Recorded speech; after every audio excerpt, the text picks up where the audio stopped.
It's time to sit back and relax with your favorite drink and listen. The Polaris Experiment. Funerals used to bother me, but not much anymore. It's difficult to have any sort of apprehension for death when it's practically what I experienced for the better half of a year. I was in a coma, but not like the kind you might be familiar with. It was a dreamless and numbing state of dread that I couldn't escape. One caused by forces beyond my understanding. Evil, ethereal behavior that I can hardly even properly describe. I can't focus on the memories of that void for too long, or else I feel myself slipping backwards into an endless sinking pit. Makes my whole body become paralyzed with a sense of dread and apprehension toward everyone and everything. Then, just as it becomes overwhelming, there's a gentle tug, and I look and see my sister's calming eyes. Honestly, if it wasn't for Jessie, I'm not sure I'd be around at all anymore. This entire experience was the closest to traumatic that I can think of. It resulted in the loss of my sister's arm. She sacrificed that much for me to save me from hell. Madness and unholy nightmares are something that we've become burdened with ever since we stepped foot into the Thurston Manor over a year ago. And now, as a result, we might be fighting something far, far worse. In these somber moments, as the casket is brought to the front of the small chapel, I can't help but to reflect back on the months that led to this horrible end. It was only a few days after I awoke from my coma that I was still recovering in the Olaf Rehabilitation Center that the debacle started to form. A mysterious representative of an even more shadowy organization known as the Janus Project came to see me. Already Stephen Lang had convinced Jessie that we needed to help him in his group's grand effort to fight otherworldly evil while I was in my coma. But now he was looking to do the same for me. He came into my room carrying a portfolio filled with grainy pictures and placed them counterclockwise on my tray to show. They were of men and women that looked as though they'd all seen their fair share of hell. Most of them had a state of shock written all over their features, or perhaps one of despair and panic. None of them had any color to their faces or body. What life they had had been drained from them without remorse. "What is this?" I asked Lang as I instinctively looked away from the grisly images. "I understand you might not be ready for this, but this is the reality we are facing. All these people are victims of the mirror devil I have spoken of at length with your sister about. This is just a sample of his latest prizes. You must focus, Danielle. Do you recognize any of their faces?" He asked me. "What do you mean by that?" "You know as well as I do, the sleepless state you experienced for the past 6 months was nothing medical or remotely ordinary. Your body was trapped here. Yes, but your spirit was taken elsewhere. To the world of beyond, the dreamlands," the Asian man said evenly, watching my reaction to his words. I did my best not to shiver impulsively. The darkness and fear I could easily taste any time I focused on those memories was all too powerful. "Are you saying these people were taken there as well?" "Their spirits, I mean," I said, looking at one picture of a young man with dirty blonde hair. His eyes had a gentle appeal to me, stirring me to think about the surreal landscape I'd been trapped in, and I pushed the picture away and shook my head. "It's no use. It's too hard for me to even try to comprehend those months in my own mind, let alone explain them to someone else." "I'm sorry," I said. I was trying my hardest not to let my emotions show to him, but I could tell Lang was frustrated. "I'll come back later," he said. I didn't bother telling him it would be no use. Instead, I peered out of my hospital window toward the dreary gardens of the rehab to the rolling hills of Dunwich County. Just gazing at the green patches of grass and swirling clouds was so intoxicating and therapeutic. I could get lost in those colors so easily. My mind drifted and I felt like I was in a trance, transported to the high slopes of the Dareth Pass miles away. I was being called there by someone, by some force, as someone from beyond. The force I had escaped from beckoning me back. I found a sharp tug at my hand. My vision returned to the hospital where I found myself standing on the precipice of my own window. My toes dangling off the side as I turned in horror to see that Jessie was desperately working to get me off the ledge. I stumbled down to her and grabbed her shoulders, trying my best not to shudder. "Oh, I don't know what came over me," I admitted. Her eyes show concern and worry for me, but also resolve. Lang had sent her there to talk to me. "Danny, we're never going to be free of this until we confront it." "You know that," she whispered. How can we?" "It's beyond our comprehension," I insisted as I tried to regain control of my body. My muscles were still spasming from the blackout I just experienced. "Stephen wanted me to share with you a suggested treatment we could try together.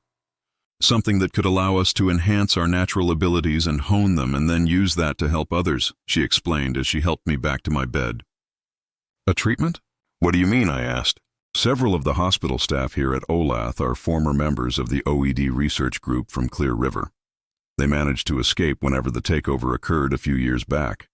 Well, anyway, Dr. K was working on an experimental treatment known as Polaris. I wouldn't be able to explain it properly, but, well, from what I understand, it'll allow us to be able to walk in between this world and the one you were trapped in, Jesse explained. That's out of the question, I said immediately. Danny, no. Don't even try to rationalize whatever sob story they sold to you. These people want to use us as guinea pigs. Nothing more. I was nearly trapped in that nightmare for the rest of my life, Jessica. And now you want to risk going back there with some theoretical experiment. And it's not only dangerous, it's kind of stupid. I snapped back at her. My sister lowered her eyes in defeat. But what if Lang is right and there are others just like you trapped there in that hell? Don't they deserve a chance to be safe too? She insisted. Trust me when I say they're too far gone. It's not our problem, I insisted. Jesse then looked at me angrily. How would you have felt if I'd said that about you? I looked away toward the window again. Jessica, I'm far gone myself. You just haven't accepted it yet. I knew she was giving me the stink eye, but I didn't give her the chance to stare me down. Instead, I stubbornly looked toward the hills, waiting for her to give up and storm out. When I was alone again, I got back into my bed and let out a weary sigh. She would never understand what I'd gone through, and I couldn't blame her for hating me. I hated myself, to be honest, but I couldn't go back there. I wouldn't. I closed my eyes, letting my weary brain relax as I tried to push aside all the worry and dread in my heart. But the swirling memories of darkness that had been my reality for half a year easily returned during my slumber. I was still in the hospital in my bed even, but instead of bright blinding light I was looking through a peephole of shadows. Oh, this was far more vivid than the other terrifying dreams I'd had, and it instantly sent a chill down my spine. My body felt overwhelmed with a coldness that shook me as I stood and walked out of my room. The halls were empty, the darkness seeping from the edges of my vision. Absolute long strings of slime and blackness ebbed in and out of the floor as I heard a distant soft cry in the night. "Jesse!" I called out. There was only a wail in response. I began to run, trying to find my sister. The noises were like 100 people languishing together as the shadows grew stronger. I could hardly see my feet in front of me. Then I turned the corner and I saw hordes of children in front of me. They were turned away, looking toward another hallway that fell into darkness. Endless darkness. I could feel the evil of that place in my soul, and I froze. Then the children came to me. They were without eyes or faces, just mouths filled with shark-like teeth, gnashing and chanting a single name. She comes. She comes. No, no, my blood-born. My blood destroyed. She comes. Their senseless words grew louder. I covered my ears to block them out, but instead only felt it shake my body more. Then, amid the children, I saw Jessica standing there. She was wrapped in a cocoon of red silk, darker than blood. She was being consumed by these hell beasts. Well, instinctively, I ran to her, using my bare fingernails to try and tear apart the silky mess. It wasn't long before I noticed that the cocoon was not made of web, but skin. Jessica's skin. I was ripping apart her body. I stood back, looking at my blood-stained hands, and then toward my tormented sister. What had I done? Suddenly her eyes opened and she screamed, joining the faceless children in their chant. I covered my ears again, trying to ignore it. Then I was jolted awake by one of the orderlies. They were shaking me, helping me wake up, pulling my hands away from my head. I saw that I'd been scratching my ears, trying to tear them off. Once I was calm, the orderly told the staff to contact the nearest physician. A few moments later, I had a visitor. "Danielle, are you all right?" Dr. Kels asked as he checked my hands and my face. I was still trying to grasp all that I'd seen, but I already knew it hadn't been a dream. It was a warning of what would come if I didn't listen to what Jesse had told me. "I need to talk to my sister," I told him, not bothering to explain much else to the older man. He nodded, checking my vitals, and then leaving my room to find her. I was still shaking about 30 minutes later when there was a knock on my door. I turned expectantly, but instead of my sister, it was Lang. "Where's Jessie? I need to see her," I said. "Calm down, Danielle. Please tell me what happened," Lang insisted. Instantly, I knew something was wrong. "Where is she?" I snapped at him. "She's fine. She's in a room just a floor above you, Blang answered. A room? And then it hit me and I knew what had happened. She subjected herself to your experiment, didn't she? I asked.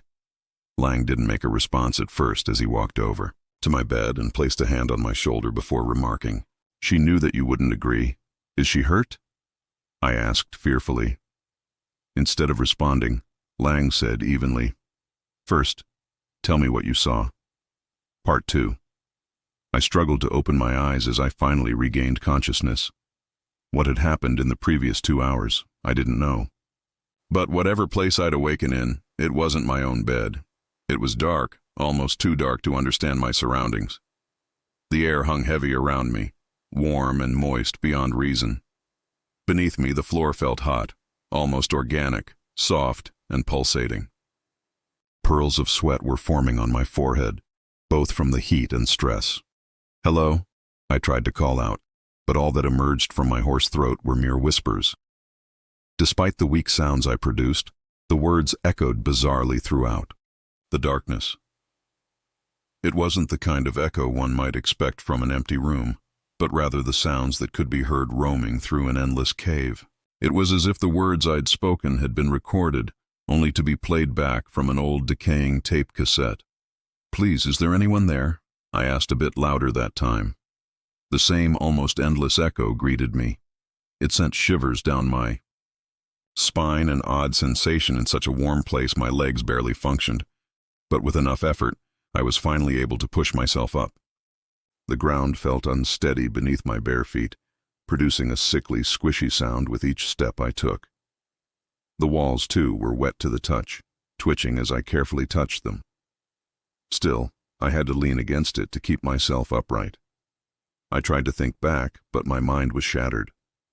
Whatever had happened prior to my awakening was a distant memory that could have happened a minute ago or an entire century. All that remained were mere fragments of information. I remember my sister at the Janus Project and a hospital. Still, they felt little more than foreign names and senseless information I retained through my trauma. "Danielle," I tried to call out, desperate for anything familiar to cling on to. In response, I just got a repeating echo. With few other options, I just started to walk. It was slow at first, not only because my legs were atrophied, but because the ground was all too slippery to get a proper grasp. The liquid that covered it was thick and wry of metal. It was a rotten, albeit familiar stench, but I couldn't accurately place it. The cave went on for miles, an eternity of wandering that never ceased. Step by step, I just kept going, leaning against the wall for support. As I ventured further into the darkness, I could just barely make out the cave walls around me. Though there were no lights, there was an unnatural source of illumination that guided me through. Then, as I walked, a memory hit me. It was vague, like a whisper that could be extinguished at any moment. "A treatment? What do you mean?" I heard ringing through the darkness. Unlike the other sounds, it didn't echo. It was just a memory, a sentence, and a clue as to what had happened to me. "They are too far gone." I recognized the voice. It was Danielle, my sister, who felt all too far away. There'd always been a certain connection between the two of us, but it felt broken, missing from whatever hellscape I'd been thrown into. "Please, Danielle, I need your help," I begged, knowing she existed only as the voice inside my head. Wherever she was, I just prayed that she was safe. Hours passed, and the narrow cave eventually opened into a massive chamber. It reached so far up into the world above that I couldn't even begin to see its end. There was no sky above nor stars to guide my way. Still just a cave without any obvious way out.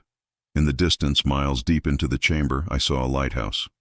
It emitted a beam of black light that lit the place up against all laws of physics. It wasn't a comfortable sight, but a sickly one that shaped the world around me, creating a place from which there was no escape. "It's not possible," I mumbled to myself. But what was possible, well, didn't matter. That place, whatever the hell it was, didn't care about the laws of physics. From the ground, I could see streams of black liquid pump up in a pulsatile manner, drip from the floor, falling up against a scene like rain, defying gravity. Bone fragments and malformed organs stuck out from the walls, partially covered in muscle and fat.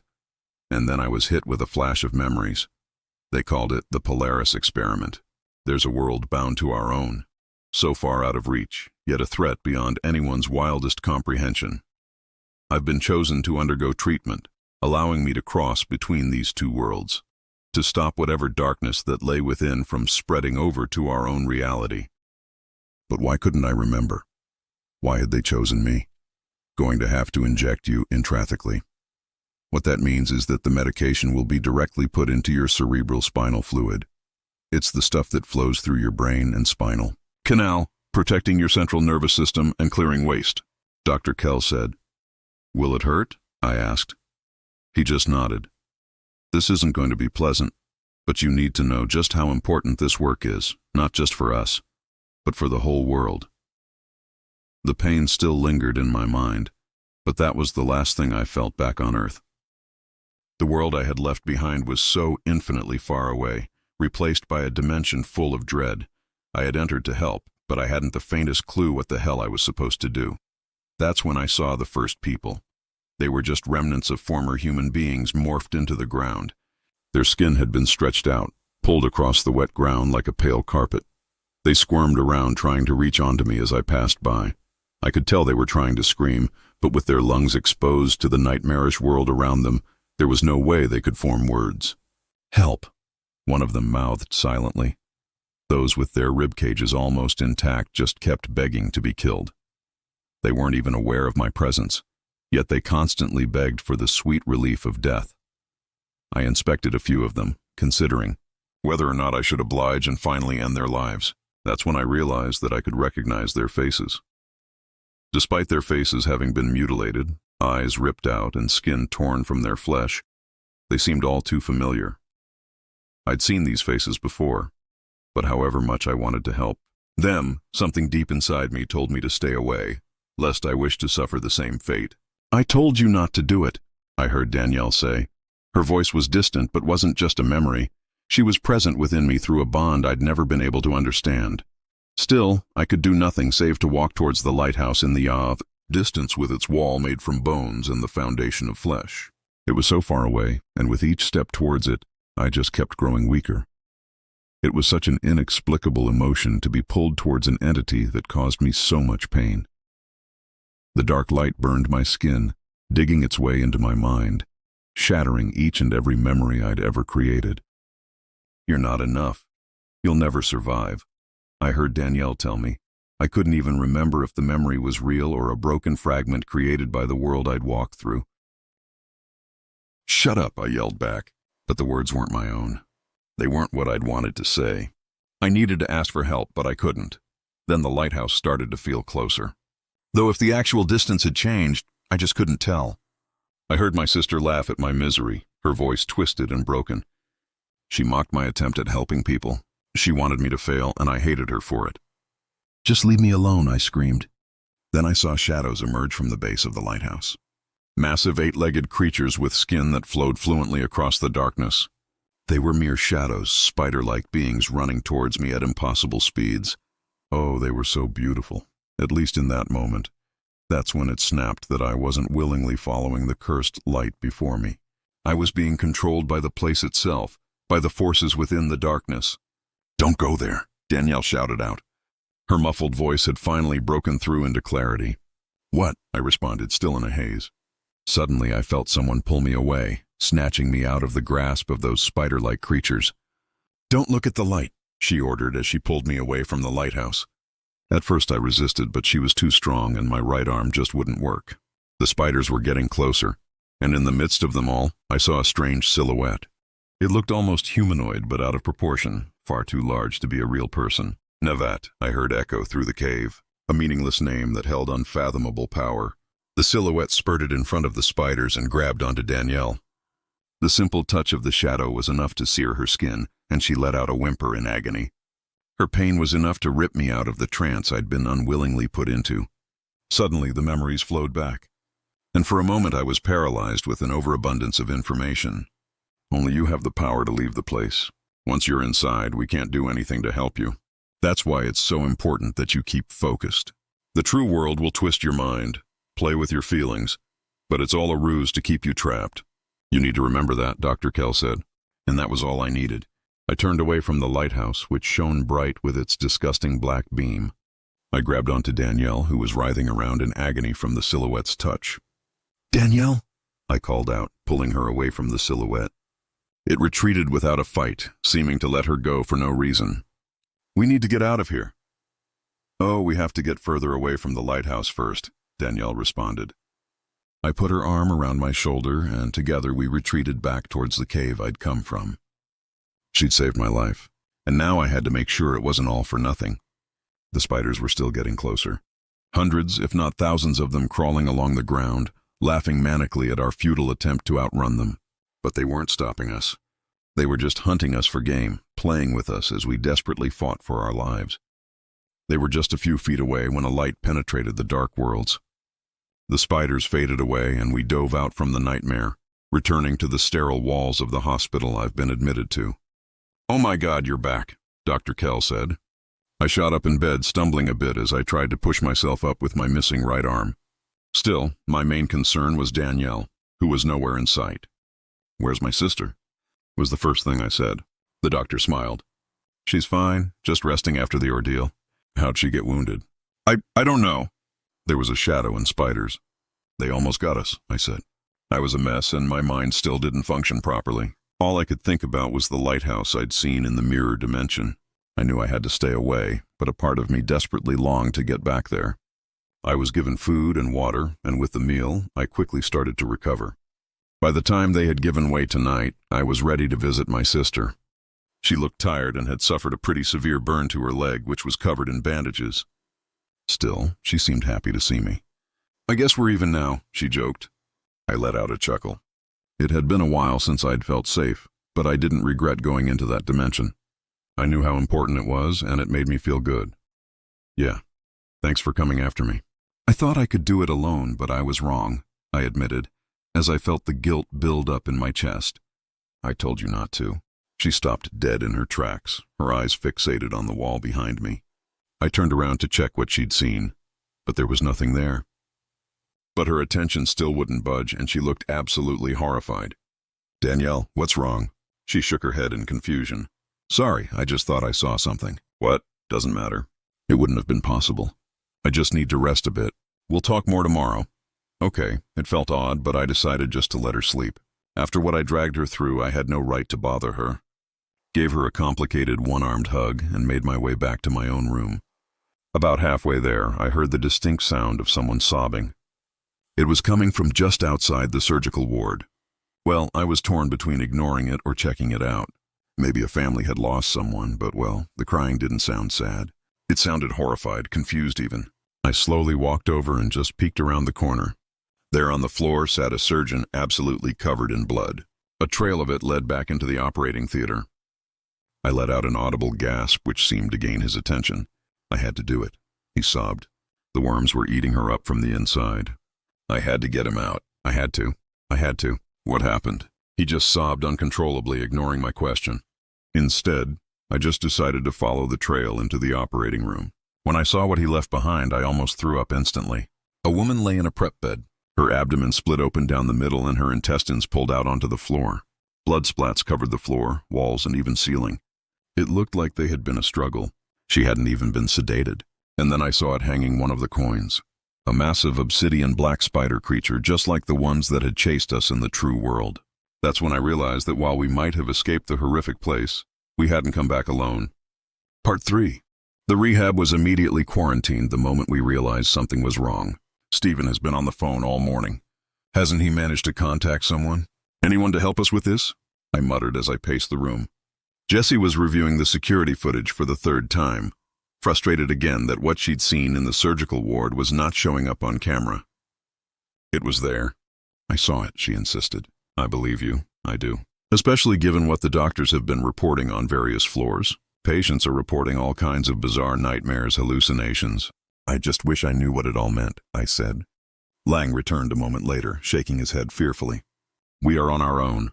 The contacts I had in North Haven say that this is too dangerous to expand any more manpower, and we are stretched rather thin at the moment. He admitted. I gave a short hump in remarks. But if you'd been totally honest with us from the start, then we wouldn't be in this mess, would we? I just checking. But how much support do you even have from your precious organization? I told you already because of the infiltration that my resources are limited, he said. That's great. Meanwhile, giant dream eaters are ravaging people's psyche like it's an all-you-can-eat buffet. So what do we do about that, I asked. Danny, he's trying to help, my sister said. Seems like so far the only thing that's been helpful is staying far away from him and the Janna's project as possible. None of us knew what would happen with Kelsey's treatment approach. But the fact we now have these creatures here is actually a good sign, Stephen insisted. Before I got a chance to roll my eyes, he explained. We need to have a way to connect to those that have been lost, including the former leader of my organization, Meredith Parker. She's in there somewhere, and only you two can save her. I didn't realize we were actually agreeing to this, Lewis, I said, glaring at Jesse. We don't have a choice now, or more people will suffer, my sister said fearfully. You need a rest, I said, getting her back to her own bed and turning to Lang. Once she was agreeable to it, I followed him out of the room. Looks like I'll be the test subject this time. Lucky me. We must act fast, Danielle, before these dream eaters leave the hospital to search for food elsewhere, he insisted. We made our way to the infusion clinic where Dr. Kelsey had administered the drugs to Jesse only a few hours prior, and I got prepped. I did my best not to panic or freeze up as he explained how it would all take place. It was logical and scientific and well seemed safe, but it didn't keep my mind and body from being overwhelmed with fear. Oh, before I was ready, or even if I could be ready, a needle pierced the back of my spine and it felt like I was drowning. I used to think the concept of astral projection was impossible, but I swear to you, I saw Kelsey and Lang begin to set up IV fluids and other monitors on my numb body as I hung above them. Was I floating? No, I was falling into the true world of the darkness that was all around us. Colors bled into one another and warped in and out of reality as the rehab faded away. Before I knew what was happening, my feet touched green grass, a pasture of endless colors in the sky, and I was upside down. It took me a few seconds before I realized I was in Death Valley again. Why were my visions constantly leading me here? This time I chose to find out and made myself walk toward the darker crevices of the sacred ground. I could hear low chanting.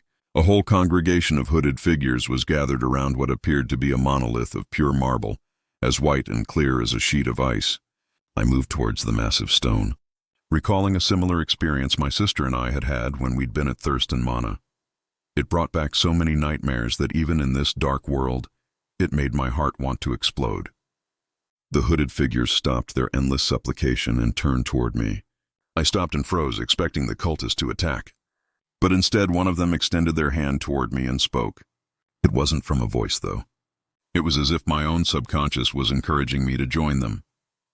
Sister of blood, your passage to beyond is written stone. Awaken the unholy within and let her vessel be made manifest.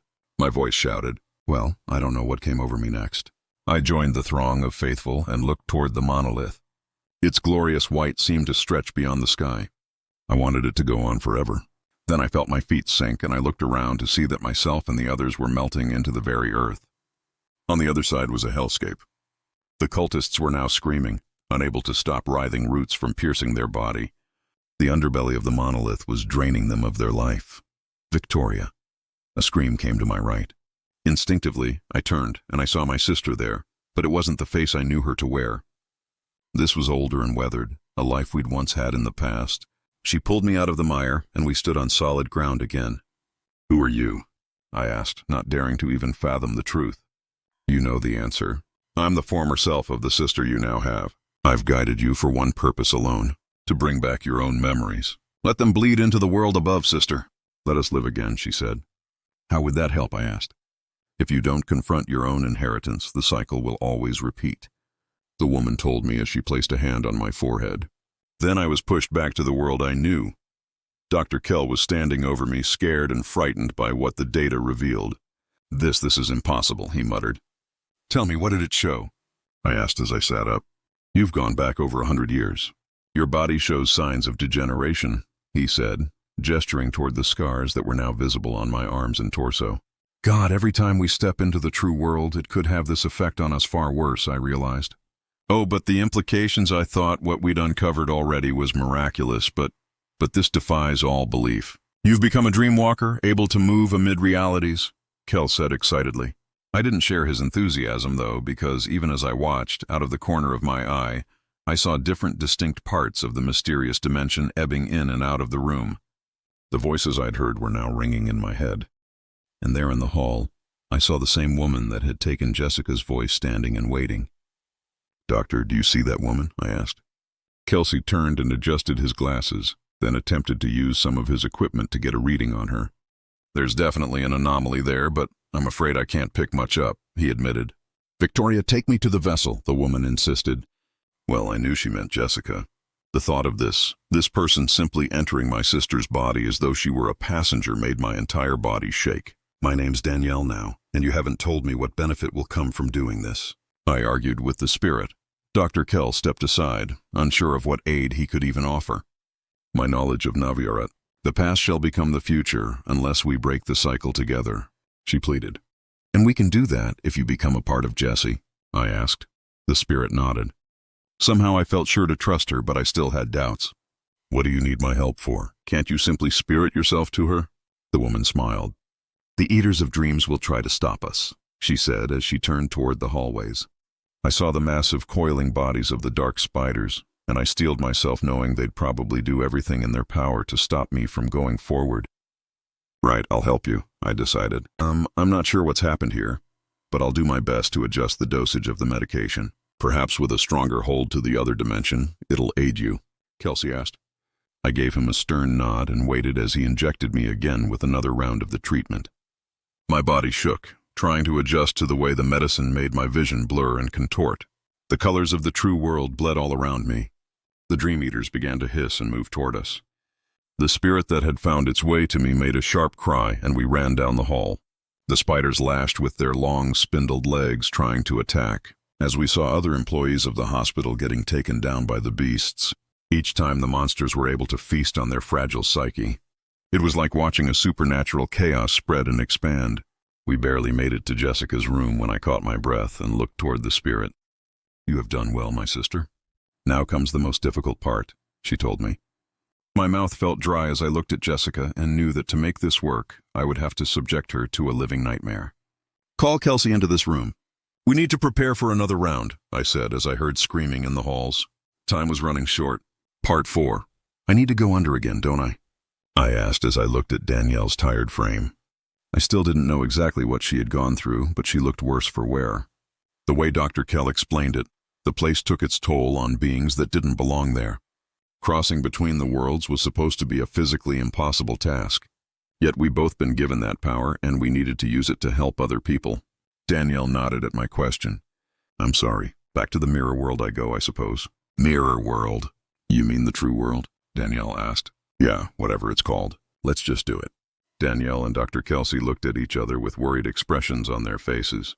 After a moment of silent discussion between the two, they turned their attention back to me. You're not going back to the true world. You almost died last time. We need to figure out how to fight the dark beings and, more importantly, Navar. How then? If I'm not going back, then what am I doing? I asked, confused as to why they were prepping me for another injection if they had no intention of sending me back. You need to relive your past life. Excuse me. You don't just have the ability to cross worlds. You also have the power to get a glimpse into your past self. This injection will make it easier, but you need to keep focused on the task at hand for it to work. All right, guess I can do that. You ready? I nodded. And with that, I felt something surge to life inside me, as if something or someone had entered my body. Danielle had barely even touched me, much less given me the injection. Yet I felt myself fade from the world into darkness. What did you do to me? I gave you what you needed to see the past. Her words were so distant. It was as if she was miles away. I could still see her, but it was through an endlessly dark tunnel that stretched all too far away. Then the world vanished. It wasn't for more than a split second, but by the time I returned to my own consciousness, the entire world around me had changed. I no longer found myself within the walls of the hospitals. Instead, I stood at a farmhouse with endless fields in front of me and clear blue skies above. I felt the sun touch my skin, its warmth penetrating deep into my soul. But it wasn't my own soul. In fact, nothing there belonged to me. I'd become another person, someone who had perished long, long ago. A woman approached me. She looked familiar, reminding me strongly of Danielle, but it couldn't possibly be her. She was far too old. "Christine, they're waiting for us." It was an odd sensation, but I knew she was talking to me. I tried to respond, but the body I've been trapped within wasn't mine to control. Instead, well, words just formed by themselves, spoken by someone else. "Are you really going to do this?" I asked without thinking about the words that flowed from my mouth. "It's too late to turn back. The Great War is coming. You know that better than anyone." I looked around me, trying to figure out not only where I was, but when. A newspaper lay on the porch beside me, opened up to a random page. The body I possessed picked it up, just glancing over a few of the articles, but it was enough to give me an idea as to what had happened. July 10th, 1913, it read. I picked it up and read a few of the headlines. "Death Valley hits 134 degree, the hottest place on our planet." And a smaller one that read, "Tensions in Europe increase as Romania declares war on Bulgaria. A lot of people are going to die." I said, "The cultists don't care about that." Danielle, or whoever she'd been in a previous life, nodded in agreement. "They want me to tell them who will survive. Those of them who are destined for death want to become one with the monolith. They want to enter the true world. So what are you going to do?" "I'm going to lie. I'm going to tell them that they're all going to die in the oncoming war." "You can't. If they stay here, more people are going to suffer. They'll keep sacrificing innocent people and they won't ever stop. This is the only way." She turned to walk away from me, ready to change the course of the cultist path in life. Their destiny, albeit a dark one, wasn't subject to change, even by us. Still, Danielle wanted to try. "If you let them enter the true world, horrible things are going to happen," I argued. I could hear her sulking, but she kept facing away from me. "I know, but at least the people who live now were going to be safe." I stood up, ready to physically stop her if I had to. She'd already started walking away, but I had to do something before she sent all the cultists to the true world. I grabbed a rock off the ground, ready to give her one last chance before I knocked her out. "Beatrice, please don't do this," I begged. She turned her attention back at me and noticed the rock I was clutching onto. "Could you really do it? Could you really kill me to stop me from doing this?" We both knew I couldn't hurt my sister. Not for a second did the thought even occur to her, because she knew me all too well. I wasn't strong like her. I wasn't ready to sacrifice someone else. 4601. We have the chance to save everyone we know and love, but only if we send the cultist of Narad away. "What about the next generation?" I asked. "They're hopefully able to make the choices we couldn't." With that, I felt myself move towards Beatrice. I or Christine couldn't hurt her, nor did she have the willpower to go against her. Together, we walked across the field, ready to meet the cultists at the monolith. I tried to scream. I tried to fight back, but the body wasn't mine to control. It was merely a memory of what had happened already, an event that had caused the deaths of hundreds of people in the future, and I could do nothing to stop it. The field seemed to go on forever, leading impossibly far away from the small farmhouse we'd come from. In the distance, nothing but endless gray lay before us, and yet I could hear the chanting of the cultists getting ready for their ritual. It was so familiar. Even though I'd never directly witnessed the monolith before, I knew exactly what to expect. And then we saw it. The brilliant structure that both amazed and horrified me. Within it lay true darkness. The monolith itself wasn't something just anyone could stumble upon. It was an artifact from a different dimension that only chose those it could use. In that sense, it was sentient, or at least controlled by a powerful being beyond even my own comprehension. "There it is," Beatrice said as we walked into an opening in the grass. It moved. The cultists approached us. "Beatrix, are you ready to make the sacrifice?" She just nodded. "Never will rise thanks to you, but first we must go to the true world." "Wait, what sacrifice are you talking about?" I asked. They both turned to me. The cultist with pure joy in his eyes, but Beatrice looked broken. "Beatrice will give her life to send us to the true world. The monolith demands a sacrifice for us to be granted access." "What? Are you out of your mind?" I yelled. "It's the only way." Beatrix chimed in. "No, I won't let them." I kept screaming as I ran over to place myself between the cultist leader and my sister. "You have to leave her the hell alone." The commotion had alerted the other cultists. Some of them stopped their chant, breaking off to surround me. I was hopelessly outnumbered. They rushed over and dragged me away, holding on to me as Beatrice looked over with pity in her eyes. She wasn't afraid for herself. She was only heartbroken because of what she knew I'd shortly be forced to witness. No, please let her go. Take me instead. They laughed at my helpless screaming. A bargain had already been made, and Beatrice was fully intent on going through with it. They led her over to the monolith, and she reached out her hand to touch it. No sooner had her bare skin touched the smooth stone before it started growing out and enveloping around her. The monolith formed tendrils that fused with her skin, constricting around her chest to the point where she couldn't breathe anymore. "No!" I yelled. "It'll be all right, Christine. You'll know what to do, but this isn't the time." Beatrix managed to cough out as her ribs were crushed beneath the force of the monolith. At that point, one of the cultists walked up with a knife that looked to be made from the same material as the monolith. He swiftly slit Briss's throat and blood poured out, appearing to be swallowed up by the surface of the monolith. I cried as I watched my sister bleed out. It would only be a minute before she died, and by then she'd been fully consumed. Then they were all gone. I just fell to the ground. The cultists had vanished into thin air, erased from Earth in favor of the true world. Still, I just lay there on the gold ground and cried from the loss. A part of me had been killed along with my sister, and I'd never felt so utterly alone. At the time, I started to forget that it wasn't my own body, nor my own life. I was trapped inside Christine, living through the hardest moment of her life. Then the ground beneath my feet vanished, and I could feel nothing but rage and hatred, all accompanied with the will to destroy the monolith. Years passed in a blur, a fact I only noticed when I saw Christine's reflection in a window pane. She looked tired, starved from years of war. It was 1919. The Great War had ended with 20 million deaths, and the Spanish flu had claimed 50 million more. The horrors had broken her, but still she remained firmly planted in the idea of destroying the monolith. We walked through the fields once more, but that time they were barren, destroyed by war and disease, left without people to maintain them. But Christine didn't care. She just needed to find the monolith. She gathered explosives, remnants of the bygone war, with her. She had a few veterans ready to aid her in her mission to stop Nate. Then we arrived and the monolith was gone, replaced by a massive crater that hadn't been formed by a bomb. It just wasn't there. Christine yelled in anger, and the soldiers scattered to search for the missing artifact. She'd planned for years, gathering enough explosives, waiting through a war and a pandemic just to return. But it was all for naught. With that, my body disconnected with hers, and I found myself back in the hospital screaming just like Christine had. Danielle and the doctors had to hold me down to prevent me from hurting myself. "Jessica, you're safe." "Calm down," Danielle yelled. When I finally regained my senses, I was exhausted. I could hardly form a single sentence.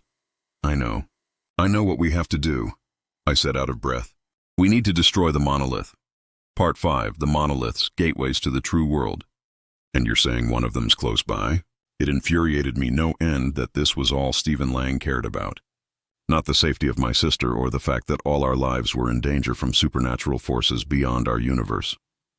All he was concerned about was this scientific discovery and its implications on how we could use this to experiment on me and my sister. It could be, maybe. Well, Dareth Valley is where I think it might appear soon.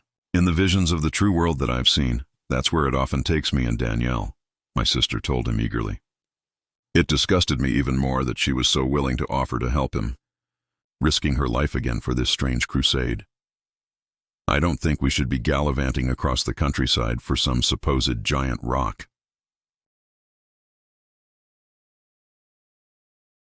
"Our situation here is far more dire," I commented. Surprisingly, Lang agreed with me. "Yeah, we do not know how powerful the influence of the Dream Eaters is, but one thing is for certain. They haven't left this hospital. It is the only advantage we have. So let's figure out how to stop them and worry about the gateway later," he said. Jessica was about to make a response when we heard another loud shriek from the horse. The spiders were finding more willing prey in the behavioral health wars, and each time Jessica and I went on the hunt, there'd be more of them. My mind was racing to think of a way to put a stop to the creatures. And then I thought of our gift, the one that allowed us to travel between dimensions. Could this be the way for us to trick these masters? "Mr. Lang, give us one more chance to go into the true world. Perhaps we can destroy the monolith from inside the other dimension. Perhaps that will eliminate the threat here," I told him boldly. Truthfully, I did not want to go back, but this time it was going to be different. It had to be. "But we can go together this time. Jessica and I can go into the true world and find a way to destroy it together." "It's the only way," I said, grabbing my sister's hand. Lang looked at us both, surprised that we had the courage to face such unspeakable evil, but we were out of options. The Dream Eaters would take away everything if we didn't act soon. I'll inform Dr. Kels. When we were alone, Jessica looked at me worriedly. I knew what she was thinking. We may not come back this time. It could suck us in when the gate closes. Are you sure you want to be trapped in that dark hill again? She asked. Her lips were trembling. I took all the strength I had not to shudder and burst into tears. To be in that same nightmare, this time with the possibility of never escaping. It was the most dreadful thought imaginable to me. Where I stifled a smile and held her hand, looked over toward her amputated arm, and tried to not imagine her losing more of herself just because we were going back to this hellscape. We could lose our very lives, but I knew my sister would go anyway, even if I objected. It was better for us to do it together, even if it was all for nothing. Half an hour later, we were taken to an isolated chamber. The monsters from beyond hadn't managed to reach this area of the ward yet, but our time was running short. Already 13 people had been driven insane by these monsters, and if Dr. Kell was any indication, he too was suffering from nightmarish hallucinations caused by the temporal spiders. His hands were shaky, and it took him longer than usual to set everything up. He kept looking in the corners as though he thought the room was closing in on us. It made me nervous to imagine that he will be administering the drugs to us. Could we get a few nurses to assist? I asked, trying not to offend him. Lang had finally gotten a few friends from a nearby prison to stop by and offer assistance in security, but honestly, I'm not sure it helped much. As the machinery was moved into the room to keep us protected, the soldiers began to act strangely as well. The spiders were moving in and out of the walls. They were melding with the soldiers' bodies. At first, I wasn't sure if it was the heightened drugs I've been given or something supernatural, but a few moments later, the reality was evident. The Dream Eaters were using their reality splicing abilities to move in and out of these men, cutting them like Swiss cheese. Then my vision blurred again, and instead I saw the men were turning their weapons on each other, riddling each other with bullets. They were hardly able to protect themselves, let alone anyone else. Kels and the staff scrambled to close the doors, but I failed to see the point. These nightmares could move in between dimensions and destroy us using our own fears. It was pointless. Our only hope was to get back to the true world. I turned to Jessica, and we didn't even have to speak to one another. We knew the only hope we had was to rely on each other. I injected the needle straight into her amputated arm as she did the same on my right side, and we were transported together. The world dimmed in color.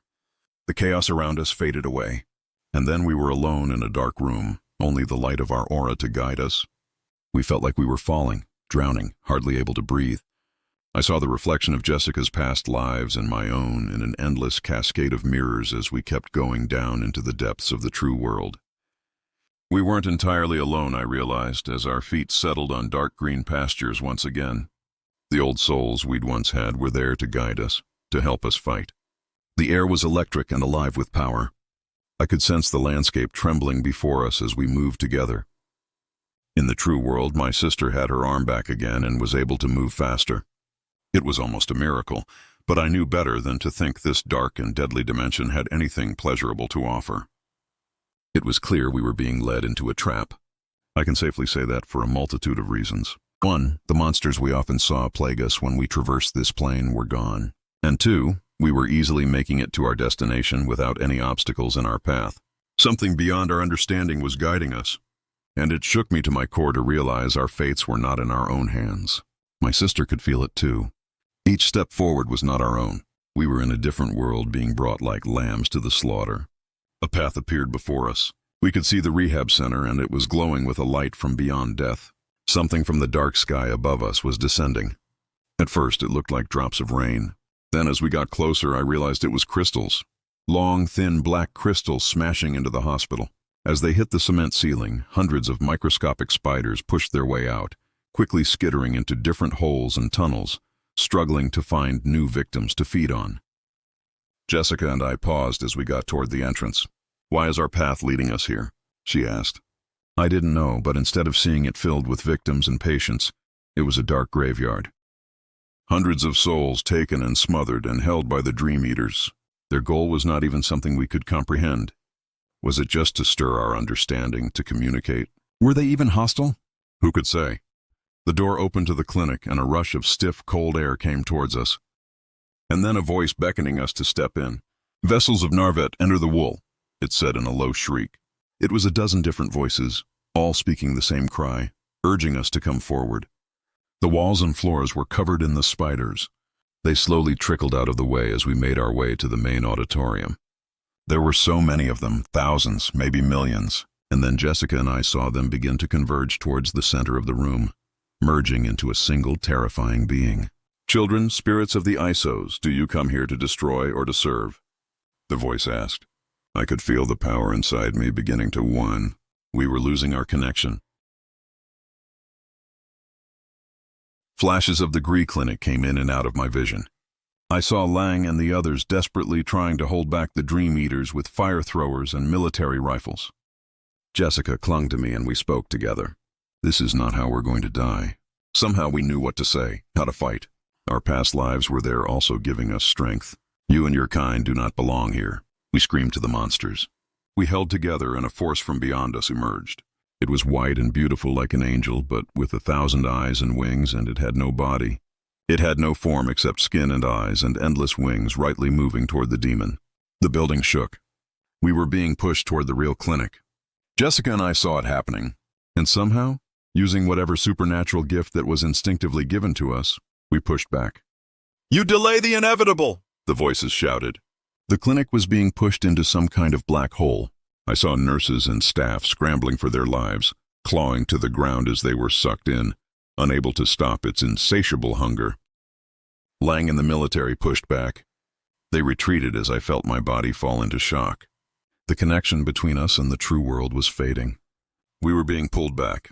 Jessica screamed, and the ground beneath us began to melt. The world, reality itself, was collapsing here and now. "Danielle!" she screamed. Behind her, her old self screamed to my old life. Our futures and our paths were converging in this single moment to destroy Narret. The light and the darkness mixed together, and we lost everything. I felt my spirit leave my body from not just there, but from everywhere. Every version of myself was ripped apart as the monsters fought, and then it was all gone. All of it. I don't really know what happened after that. We were floating for the longest time. Not here nor there. I think the best way to explain it is that we were both dead. Our bodies were gone. Our spirits lost in the void.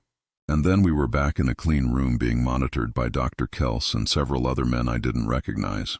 I could hardly feel my body or understand my surroundings. It was like coming up from drowning again. The constant hum of the void, the dream eaters, the endless possibilities of evil around us. It was always there, but now we were here. "Daniel, Jessica," a voice said through an intercom. It sounded familiar. "Stephen?" I asked in a whisper. It didn't sound like my voice. I looked down at my hands. My skin looked different. My body felt different. "This is going to be a lot to take in," Len said through the intercom. "The date is now September 2020. Jessica and I were dead for almost half a year. And in that time, what was left of Stephen Lang and the Janus Project, well, that's now dead. They've lost the support from the military. They have nothing except the warrants for their arrests. Yes, they were blamed for the losses at the clinic. 113 people died that day, and the others have yet to be found. The entire clinic was destroyed, and the radical experiments of Dr. Kels were blamed. Thanks to that same doctor, though, they found a way to bring us back from the void to be able to be placed into fresh bodies. Now, according to Lang, they were found in the Dawn Witch Cemetery under the same gravestones as our ancestors. Fresh, faceless bodies that gradually became ours. They're still foreign to me and Jessica even now as we stand here at this funeral, which, by the way, is our testimony to saying goodbye to our old lives. The threat has subsided for now. The Dream Eaters left when we died. Stephen theorized that they were connected to the dimensional experiments as well, which, by the way, were ultimately a waste of time. We never found that damn monolith nor Meredith Parker. All of this feels like it was a waste, but one thing is a ray of hope. The fact that my sister and I came back from the dead. We defied the odds. We came back to fight. And this fight is far from over. Music. Music. Wow. What a weird and wonderful tale that one was. What did you think of that? From two fantastic authors, Colorblindness and Mr. Richard Saxon working together, sharing the chapters between them. Thought it was extremely effective, and I really enjoyed reading that one to you. Now, you may have got a sense that there were other things going on, and this was part of a much wider universe, and you would be correct. So, if you like this one, there are other stories connected to it, and I will be delighted to read them for you if you'd like me to. Well, that is enough for one evening. I will of course be back again very, very soon. Till then, my dear friends, sweet dreams and bye-bye. Music. Thank you so much for taking the time to listen to this story today. Really means a lot to me and to the author of the story, of course. Well, if you want to know more about me, I'm pretty much everywhere on social media. You can find me on Facebook, Twitter, Instagram. You can download my music on SoundCloud. I've got a Patreon if you feel like throwing me $1 or $2. Very much appreciated. And of course on Reddit. I have a place where you can leave stories if you want me to read one that you've written. Well, hoping to see you all again very soon. Till then, sweet dreams. Bye-bye.